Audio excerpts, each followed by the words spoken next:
continuando, nós vamos falar agora sobre a dilatação superficial. Se a dilatação linear, o nosso corpo ele aumenta só na linha, a dilatação superficial ela vai aumentar em duas dimensões, superfície, área, lembra disso. Então, a dilatação superficial, ela ocorre em duas dimensões. Então, nós tínhamos inicialmente aqui a nossa placa com uma área zero, a temperatura inicial, zero, né? Inicial, zero significa inicial.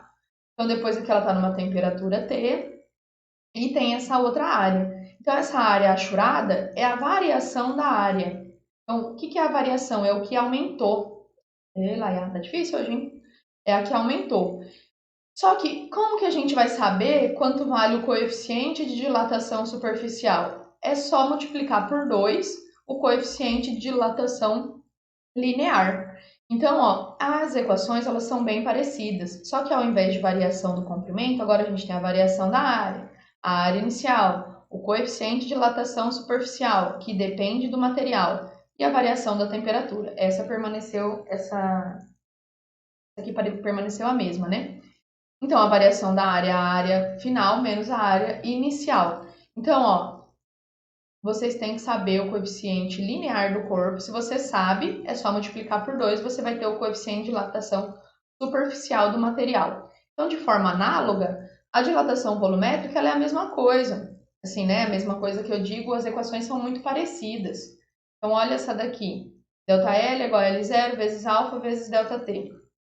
Na superficial, ΔA é igual a 0 vezes beta vezes ΔT. Na volumétrica é parecido, a variação do volume, então ΔV é igual a V0, que é o volume inicial, vezes o coeficiente de dilatação volumétrica do material. E como que a gente encontra esse valor? Ele é 3 vezes o alfa, vezes ΔT. Então, ó, superficial, área, duas dimensões, 2 vezes o alfa. Volumétrica, volume, 3 dimensões, alfa vezes 3. Então, é isso que está aqui. Então, são bem parecidos. Mas lembrem-se, toda dilatação ela é volumétrica, mas a gente divide dessa forma para ficar mais fácil para a gente estudar, porque quando a gente fala de dilatação linear, quer dizer que ela cresce, né, que esse corpo expande muito mais em uma dimensão. Só que como acontece, né, a gente falou até agora sobre os sólidos, o que acontece com os líquidos? Lembra que a gente falou nas aulas anteriores que os líquidos, os gases, eles são fluidos, ou seja, eles não possuem forma própria. O que isso acarreta? Ele assume a forma do recipiente que o contém. Então, se a gente colocar água num copo arredondado, ele vai ficar arredondado. Se a gente colocar água numa bacia, ela vai ter a forma da bacia, e assim sucessivamente. Então, quando a gente coloca esses líquidos num recipiente, o recipiente ele também vai dilatar. Temos que considerar essa dilatação. E como é um líquido, não faz sentido a gente falar de dilatação linear e superficial. A dilatação nos líquidos, ela sempre ocorre de forma volumétrica. Tranquilo? Então, aqui, ó, o coeficiente de dilatação volumétrica de algumas substâncias. Tudo isso, né, todas essas substâncias são líquidos e aqui está o coeficiente de dilatação de cada um deles. E aí, nós estamos encaminhando para o fim da nossa aula. Nós vamos falar agora sobre a dilatação anômala da água. Difícil essa palavra, né? Toda vez. Então, ó, sob pressão normal, entre 0 e 4 graus Celsius, o volume da água diminui com o aumento da temperatura. A partir de 4 graus, ela tem um comportamento normal, aumentando seu volume à medida que a temperatura aumenta. Então, por que é anômalo? Todos os corpos até agora que a gente falou, né, todas as substâncias, todos os materiais, quando eles são aquecidos, eles têm um aumento do volume, não é isso? Só que olha o que acontece com a água. Nesse intervalo aqui de temperatura, o volume dela diminui. Então, quando ela vai de 0 até 4, ao invés desse volume aumentar, ele diminui. Por isso que é anômalo. É diferente, não é igual aos outros materiais. Então, ó, vamos dar uma olhada aqui nesse gráfico. Eu não referenciei, mas é o mesmo da próxima referência aqui, ó, esse 3, que está lá na referência bibliográfica. Então, ó, nós temos aqui um diagrama, né, um gráfico da densidade pela temperatura, isso aqui da água. Então, observa, isso aqui é uma parábola, né? Esse ponto é o ponto de máximo. Então, em 4 graus Celsius, a água ela tem a sua maior valor de dilatação para água, de densidade para água líquida. Então, em 4 graus Celsius, a densidade da água líquida é a maior possível. Só que olha o que acontece com o volume. Ele diminui, ó, a temperatura está aumentando, ele diminui. Então, por isso que é anômalo, né? Se fosse um outro material, conforme a temperatura aumentava, o volume também aumentaria. Então, o que que gera isso aí no nosso cotidiano, né? Quais são as consequências? Então, ó, quando a água atinge a temperatura de 4 graus Celsius, o seu volume é minimamente ocupado pela água em estado líquido. Se o resfriamento continuar, o volume da água irá aumentar ao invés de diminuir.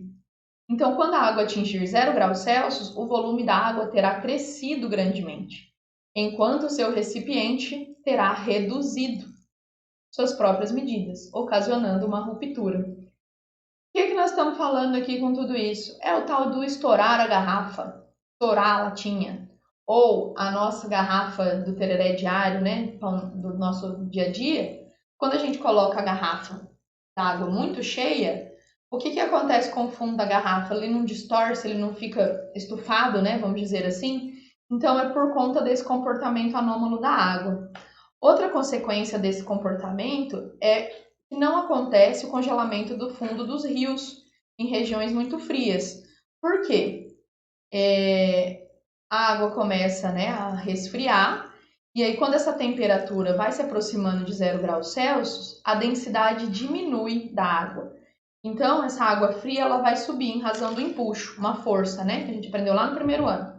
Ao subir, essa água fria, né, que está fria ainda, ela vai congelar e ela vai formar uma camada de gelo sobre os rios. O gelo ele é um isolante térmico, então ele vai manter os fundos dos rios e lagos aí numa temperatura de aproximadamente 4 graus Celsius. E nessa temperatura a densidade dela é máxima. Se a densidade dela é máxima e a outra diminuiu, o que vai acontecer com essa água? Ela vai permanecer nos fundos dos rios. Então, dessa forma, a gente consegue, a água permite, vamos dizer assim, que continue havendo vida nos rios e lagos congelados. Então, não sei se vocês já viram, né? Tem algum desses programas, até desenho, né? O pica-pau, ele faz um buraco assim no gelo e pesca, né? Então, embaixo daquele gelo nós temos água no estado líquido. E isso é possível por conta desse comportamento anômalo da água. Certo, pessoal? E aí vamos fazer um exercício resolvido, depois vocês lerão esse material que estará disponível no Classroom, assistirá o vídeo, tirará as dúvidas.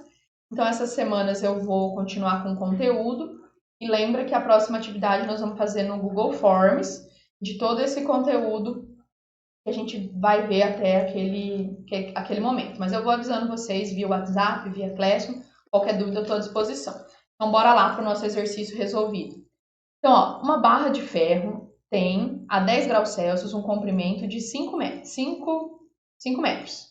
Se aquecermos essa barra até que a sua temperatura seja 60 graus Celsius, qual será o novo comprimento da barra, sabendo que o coeficiente de dilatação linear do aço é alfa igual a 12 vezes 10 a menos 6 graus Celsius a menos 1?